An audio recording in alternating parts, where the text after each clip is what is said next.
just knowing that the DIY scene, the underground scene, the house venues, the house concerts, that's not a starting off point. That should always remain in your repertoire. I have a house concert coming up for a run, and it has a guarantee because they've just been doing it for so long.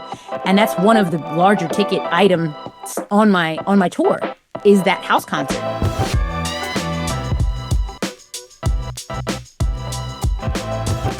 Welcome to the Side Door Sitdown.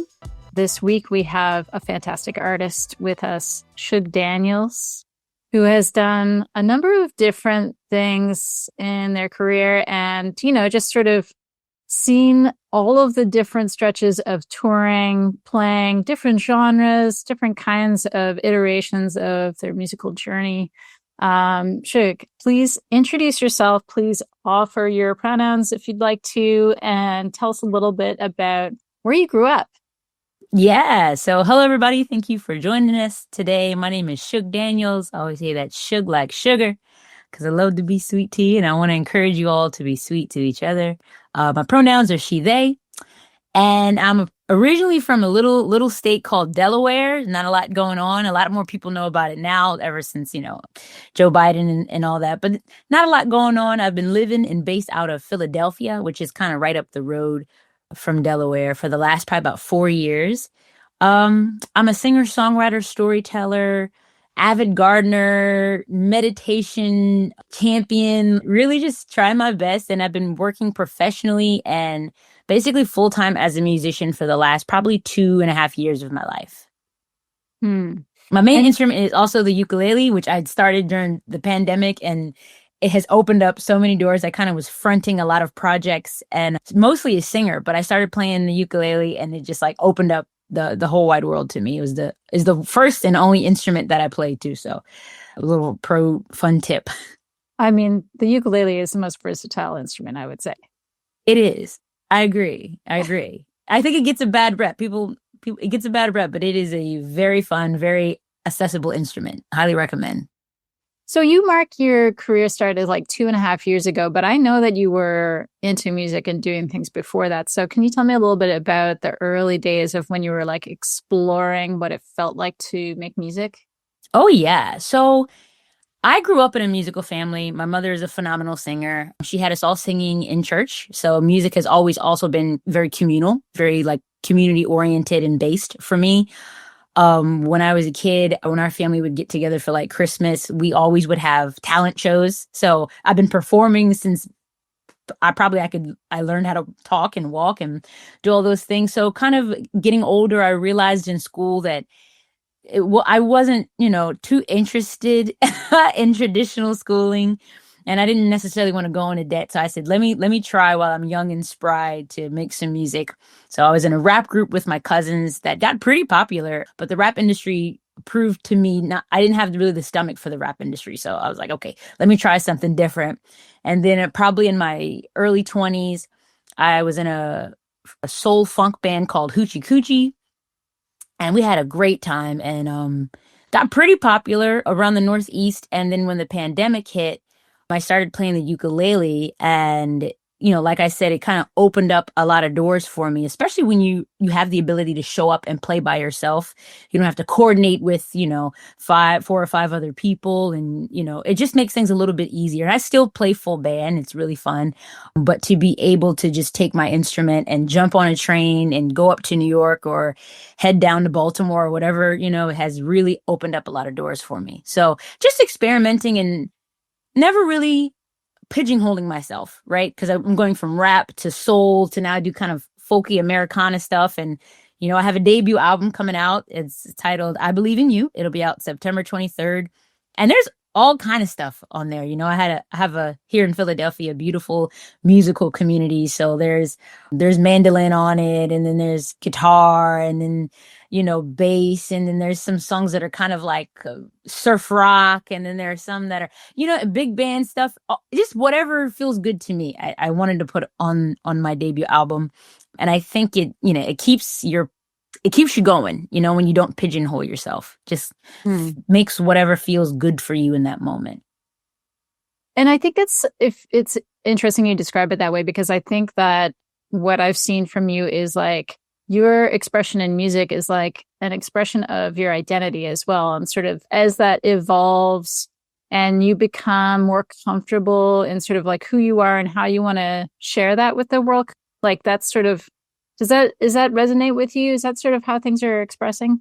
Yes, absolutely. That is actually perfect. I should write that down so I can so I could say that exact thing later in interviews. But yeah, I feel like, as I get older and I grow and I learn things and you change all the time, right? Like I'm not the same person that I was when I was 20 years old starting that funk band, and then I'm not the same person that I was when I was 14 rapping with my cousins. But all of those things, all of those lessons I've brought with me along the way. So you hear that in the music. It develops not just in a genre or a style, but just in how I express myself. Yeah, and all of them are true to me at those times. So that's been a big deal. Is always feeling like I'm represented, in the music. Mm. And do you have idols right now? Maybe idols is a bad word, but like if you had, your childhood bedroom and you're putting posters up on the wall, who would you be putting up on the wall these days? Funny you say that. I'm actually wearing my Janet Jackson shirt right Yes. now. She she was definitely my first crush, and I think that she has just like this way of definitely performing, whether it be vocally, stylistically, but then also on stage, that is like you just like cannot take your eyes off of her. It doesn't matter what's going on. Like everything drops when we know that Janet Jackson is coming into town or she's on another tour. She dropped another song. That'd be awesome if she dropped another album, but what are we gonna do? Definitely her. Brittany Howard has been a North Star for me for a long, long, long, long time. I got a chance to see her and Mike Okiwanoki when they came to Philadelphia. They played the Met, and it just was like I was like, I'm going to be inspired for the next like 5 or 6 years after this. It's just like this kind of raw power and emotion.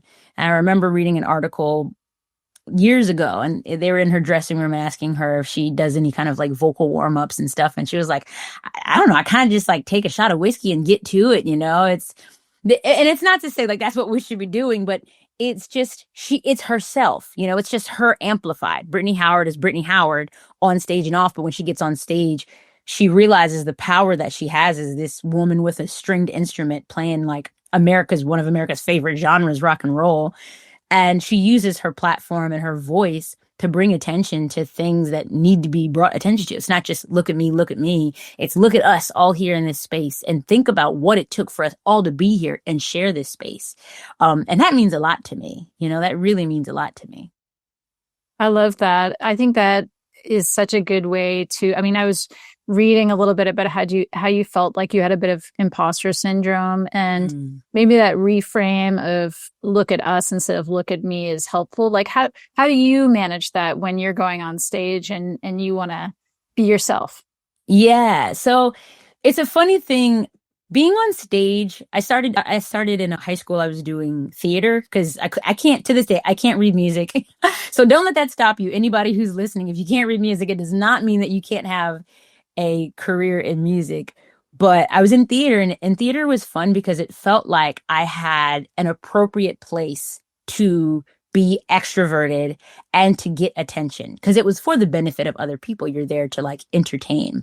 So being on stage kind of gives you permission to do that. People paid a ticket to watch you be you. So you're already there, right? You're already there. It's at that point, it's just kind of getting out of your head about it. You already have the actual permission to do it.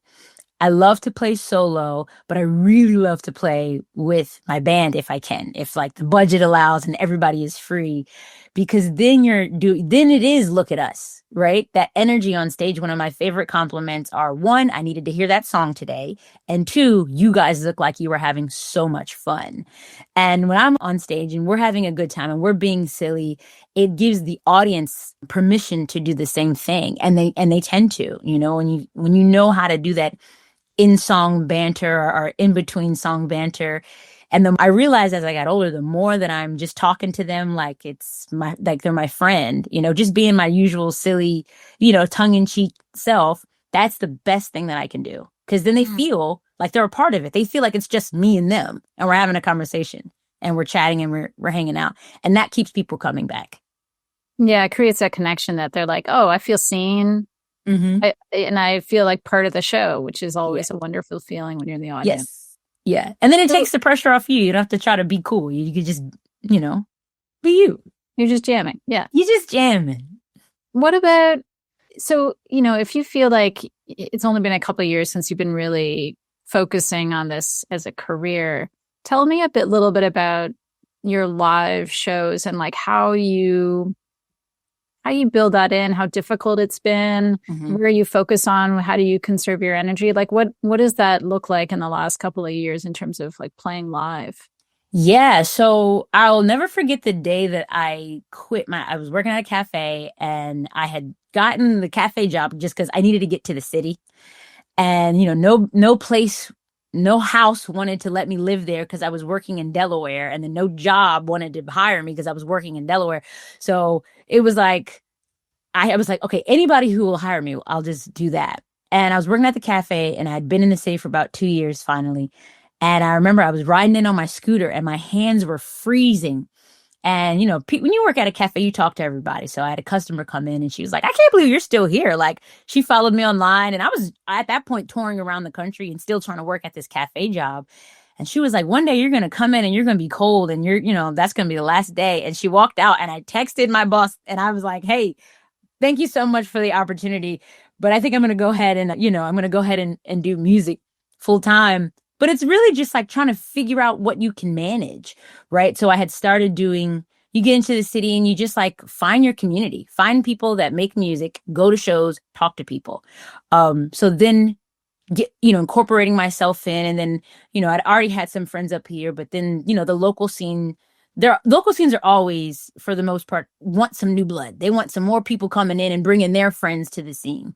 So that wasn't necessarily difficult. So, and then, trying my best to do a good job. There's always people in the music scene, the underground, that are at the next level, right? They still have their hands down there. So just making friends with everybody. You don't have to, I always say, if you have a bad feeling about someone, you should pay attention to that, because just because someone has a lot of power or they could do something does not mean that they're your people. The right people will find you, and by staying humble and being kind, those people will find you. And that's what ended up happening to me. A couple booking agencies who had a bass player who just had fun jamming in a basement, you would notice me and be like, you are really good. I have a summer concert series that you should open up for these artists. So then I started opening up summer concert series in the city and around, and back in Delaware and in Maryland and kind of the surrounding area, because they're all paying attention to who's booking who.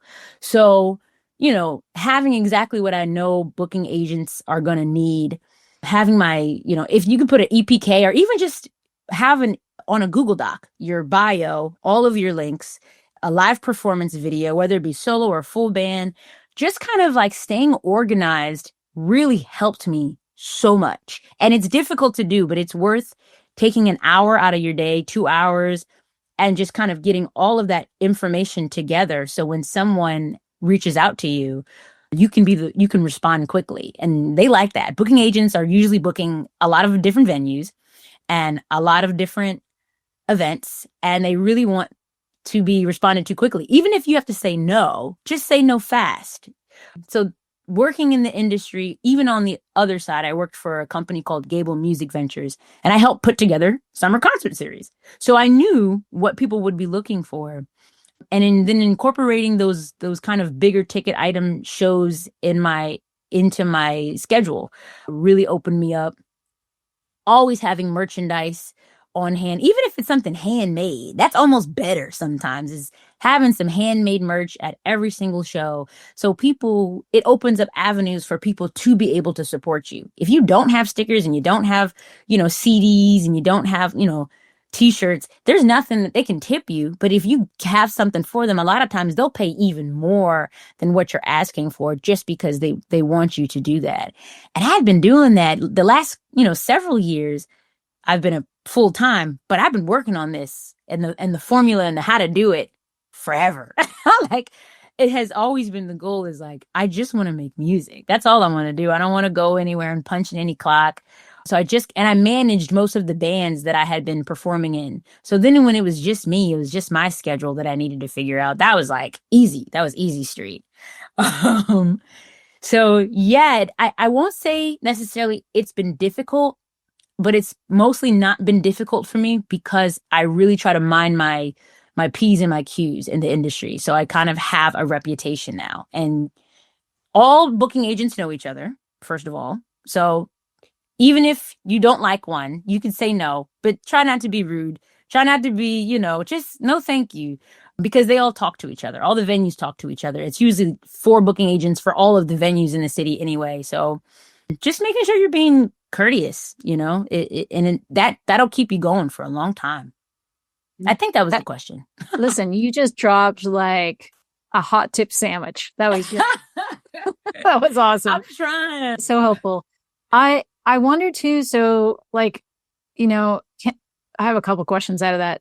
Can you paint a picture? I love hearing about local scenes, and I don't actually know a lot about the Philly local scene. Maybe you can paint a picture of like the places people play and who's in the audience and the kind of mixture of genres and stuff like that. Like what does it look like for you? Yeah, I love Philadelphia. Philadelphia is like the city of DIY. Like there are always some house concerts or basement shows that are going on that like all of the musicians go to. I have a lot of like friends in New York and LA, and they tell me like, it's hard to get your friends to come to shows because everybody's hustling and everybody's working. But I feel like in Philadelphia, everybody goes to everybody's shows. Like most of the audience is going to be, especially when you first come and start getting incorporated in the scene, most of the audience are just other musicians. Like that's how we hang out and catch up. Is like we just go to each other's shows. Sometimes I go by myself because I know I'm going to run into a bunch of other friends, and that's exactly what happens. Because the city is so diverse, like there's all kinds of people here. The music scene is very diverse.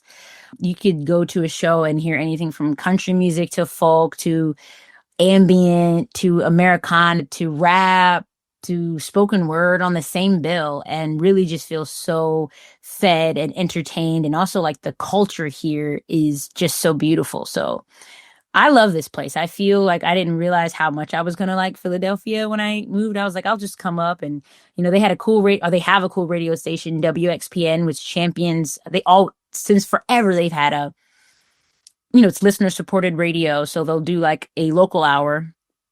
And then they have like artists to watch, which is throughout the week.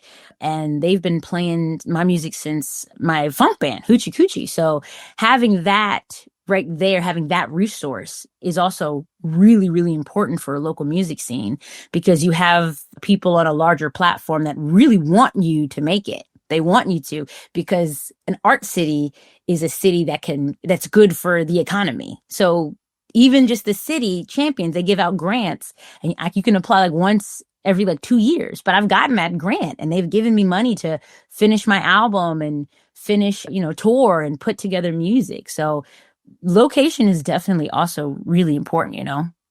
I love hearing about cities that actually honor that and recognize that. It's so important. Like there's always the example of Austin having the like parking for musicians out front of venues.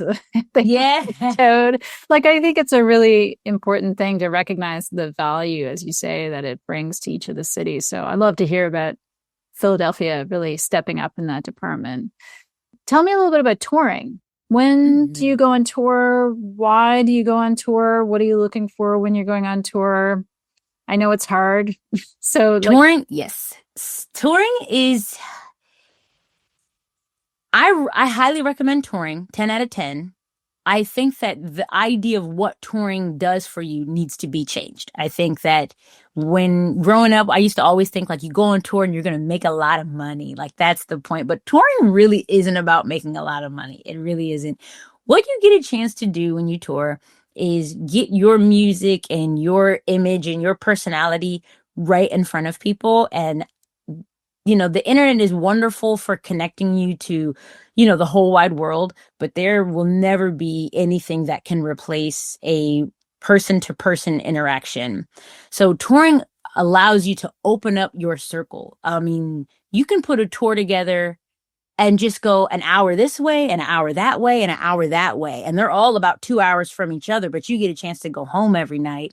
And you just made a bunch of connections with a bunch of different people that, may have never found you, on the on Instagram or TikTok, because those things are, there's everybody's on there. Everybody's on there, but there are people that still going to these, these little dive bars and these local shows and these community centers. And that's really how I do it. I kind of just continue to hit the same spots. I try to tour at least once a season, except for the winter. The winter, I tend to just stay home because the holiday season and everybody's kind of already busy. And because I'm busy throughout the rest of the year, it also gives me a chance to rest and recoup. And, I'm 34 now. I need to rest and recoup. I cannot grind, nor do I want to grind. I want to work smarter, not harder. So a lot of times if I'm doing like a solo tour, let's say, I like to call them anchor gigs, right? Like I'll get a festival that'll be in, what did I just do? I did a festival in Michigan recently and the money was really good. So I was like, okay, I could just go fly out there and fly back, or I could rent a car and hit some towns that my friends are already in and go out that way and then tour back. So I have a place to stay because I mostly hit places that all of my friends are in. So I didn't have to pay for lodging. I also got to hang out with all my friends and get them into my show for free. So I was bringing some people. Now they have an artist friend that's in town. So that's fun for them because they're all working in doctor's offices and, cafes. And like now they get something cool to do with their friends. So they're bringing their friends to the show.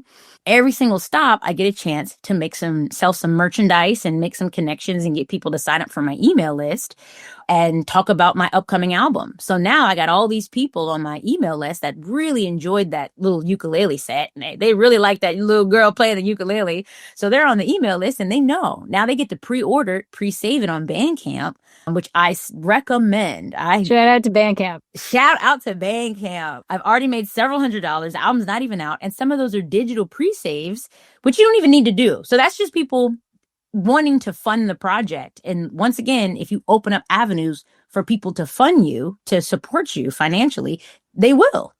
So touring for me is kind of fitting in a lot of puzzle pieces in order to make it sustainable, to make it work. And that was a solo tour. The week before I had a couple dates that were guarantees.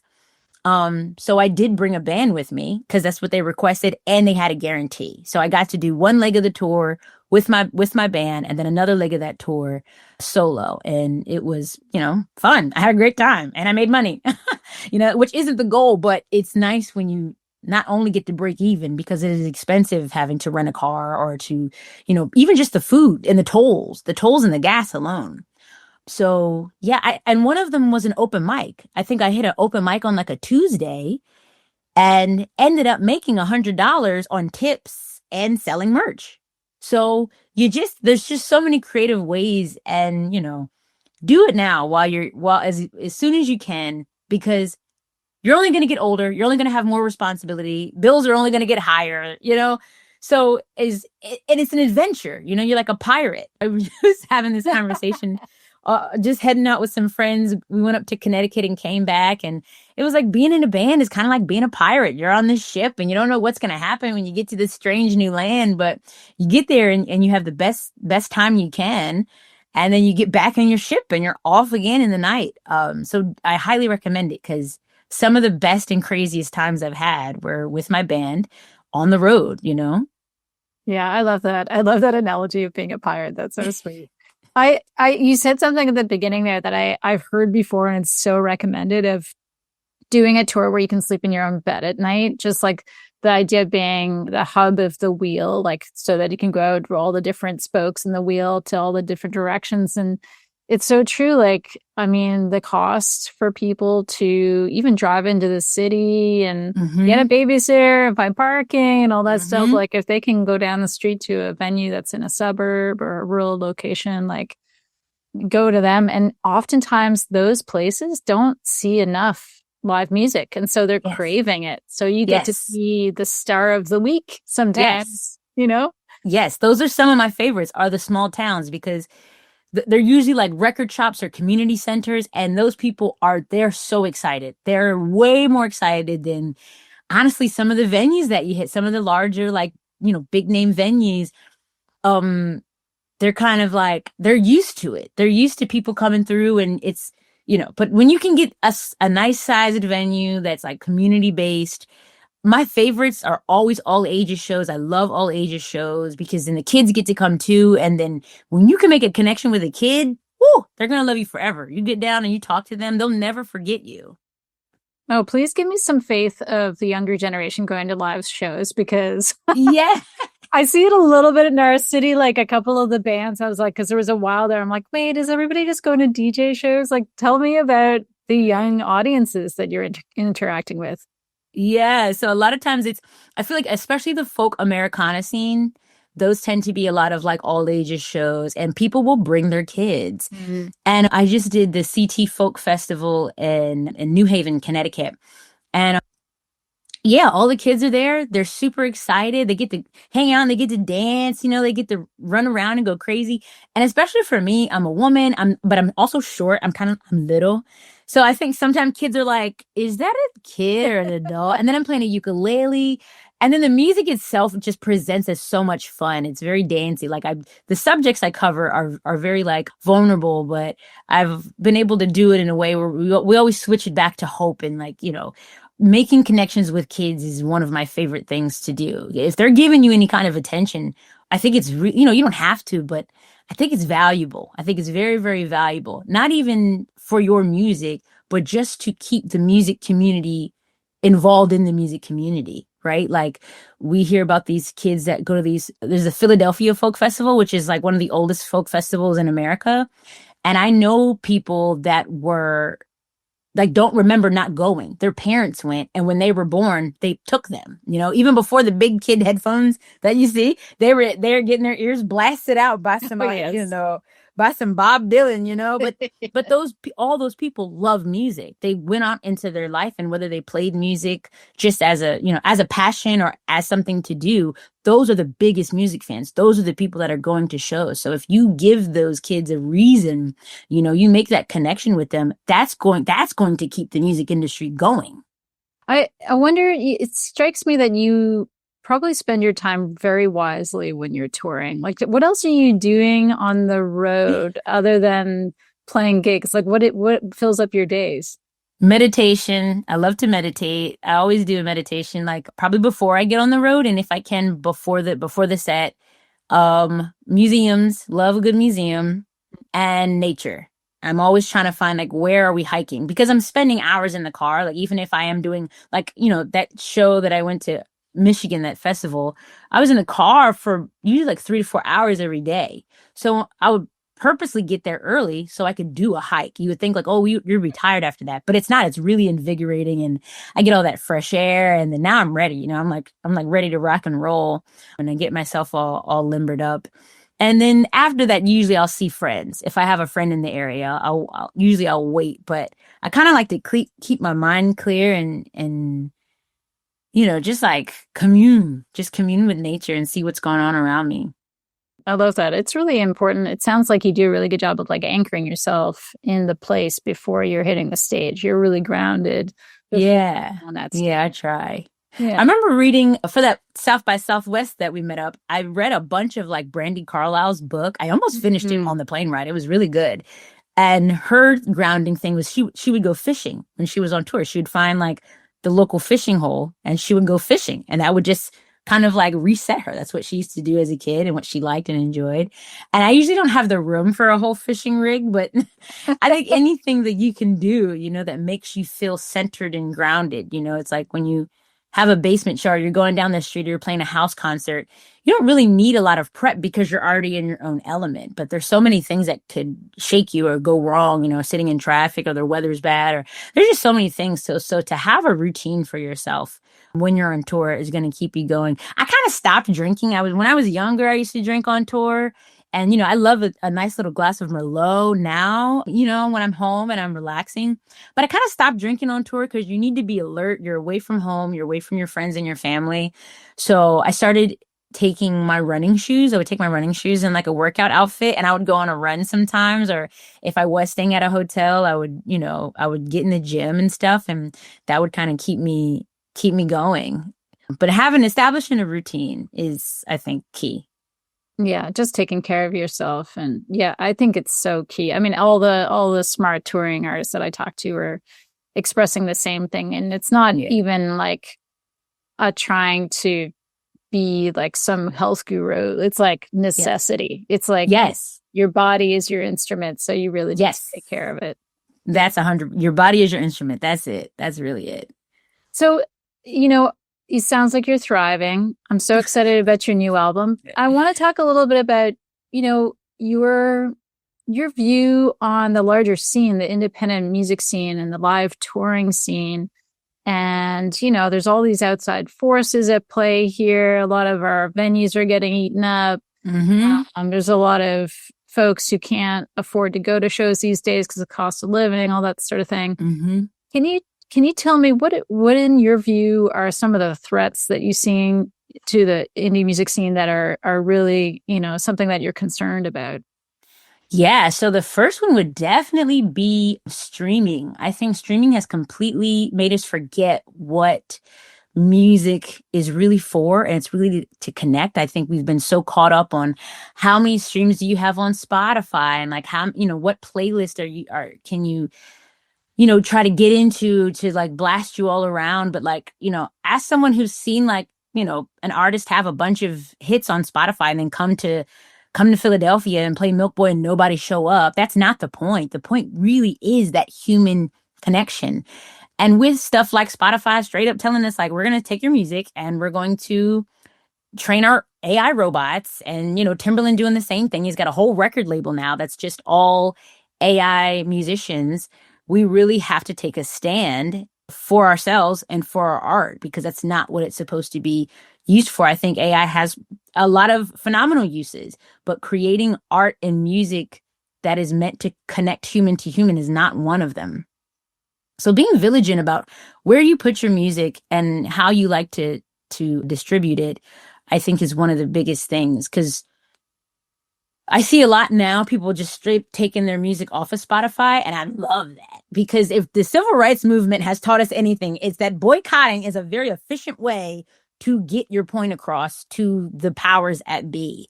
So definitely, you know, paying attention to where you're putting your music.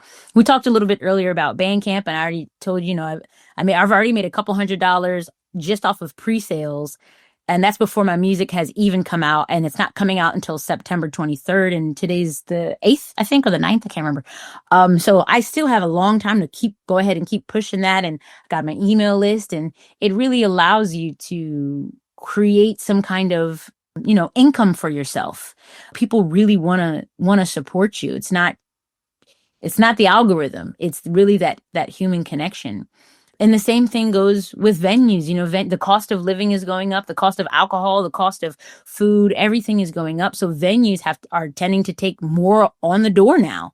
You know, I have some older friends who have been making music for longer than I've been alive, you know, and they're like, the cost of what we're getting paid as musicians hasn't really changed that much. But the cost of what it takes to put on a show has changed. So not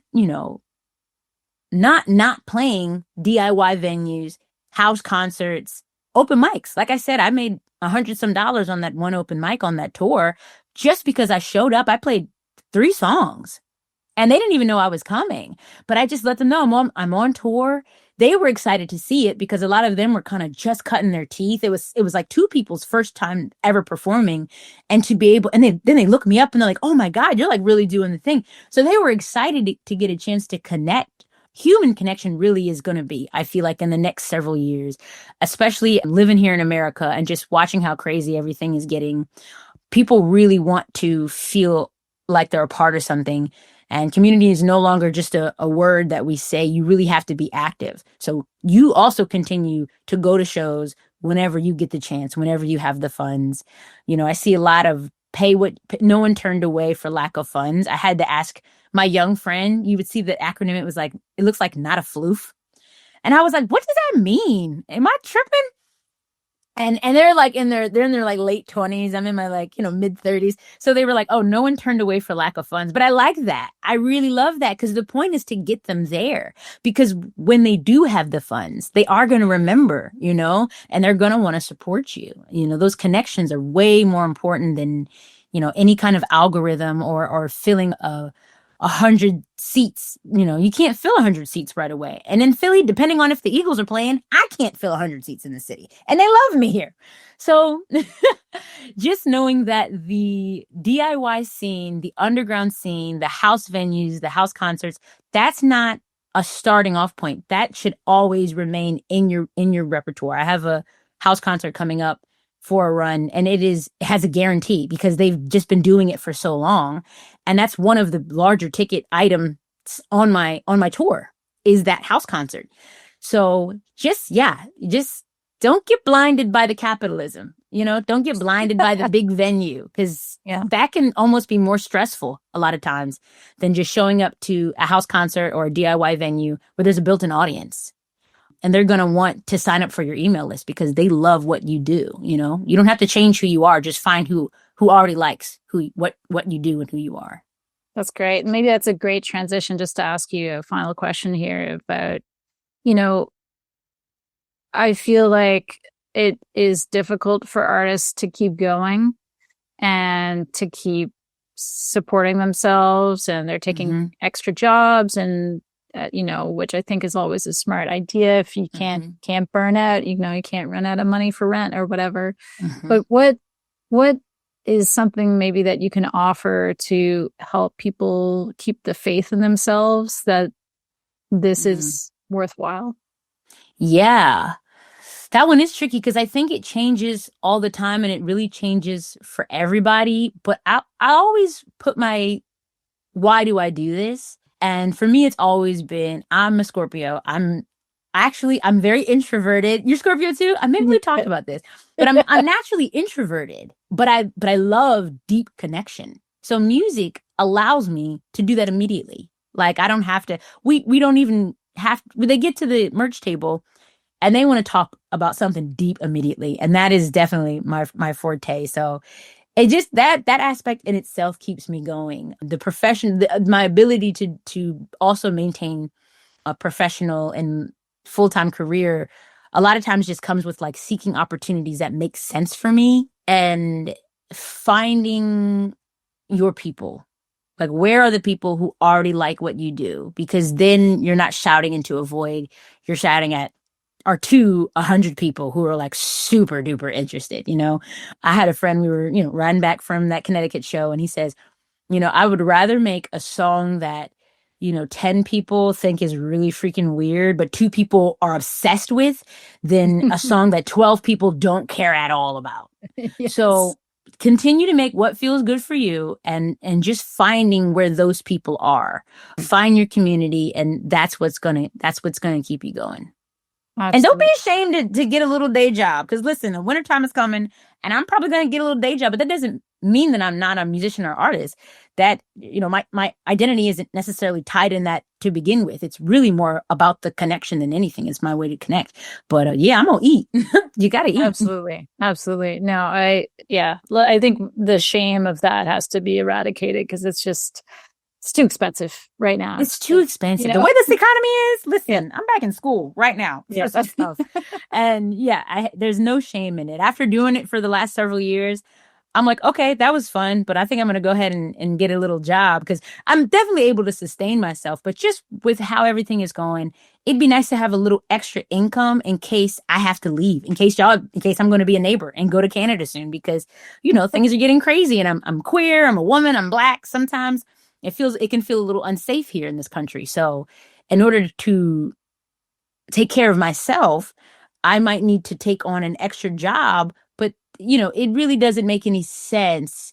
And it would be a waste of my emotional energy to feel like I've failed. I haven't failed in any way, shape, or form. If anything, the country and the industry has failed me, but I'm going to do what I need to do to take care of myself so I can continue to make music that makes people feel seen and heard and loved and held.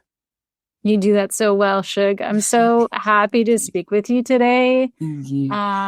Any parting thoughts? Anything else you want to add before we jump off? Definitely. Thank you so much. Sorry for taking so long. Instagram can be such a black hole sometimes. But to anybody who's listening, especially my musician friends, you're here to share your gift and whatever you need to do in order to do that, that's okay. If you need to take a rest, if you need to take a break, that's fine. Take a rest, take a break, get offline, get online, whatever you need to do. But please, please, please share your gift, because not everybody is good at doing it the way that we're here to do it. But that's your job. That's all you need to do, is just keep sharing it. The money will come and go because it's money. The opportunities will come and go because of circumstance, but your point is to share what's inside.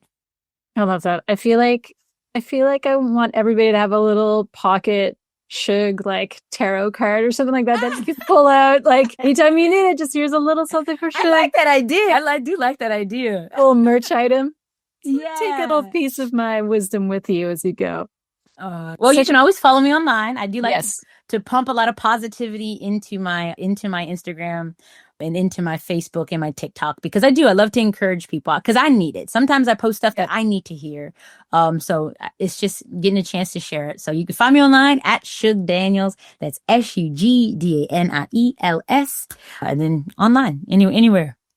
Thank you so much, Shug. And I love your energy. I love everything you bring to this world. I love your music. So excited for the new album. Thanks for taking the time with us today. Really appreciate it. Thank you for having me. I appreciate you, Laura.